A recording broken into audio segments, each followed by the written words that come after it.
life would normally categorize them as being unlucky. Sometimes it's missing the bus, or your alarm clock not going off, and you're late for class, or any little things like that. Normally we consider ourselves unlucky because it's happened to us. I've always considered myself a pretty lucky person, but I really realized how lucky I am this past spring when I went on my first international mission trip to Honduras. I learned a lot about myself on that trip, but I think the thing that I learned most about was how compassionate I am. The reason I learned how compassionate I was on this trip was seeing the poor conditions that these people lived in every day.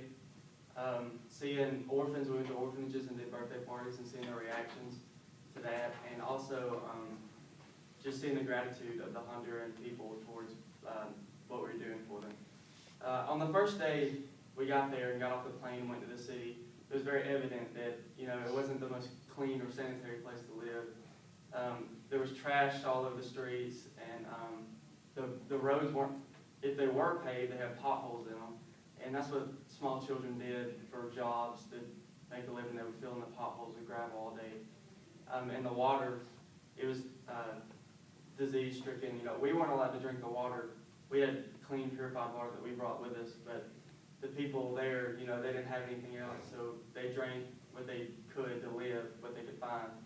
And that just made me realize, how blessed we are to live in America and to live here. We don't have to worry about where we get our water from.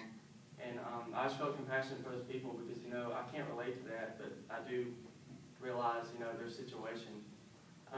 Another thing we did while we were there, we went to different orphanages and did birthday parties because most of the kids, they didn't know their parents. They definitely didn't know the day they were born.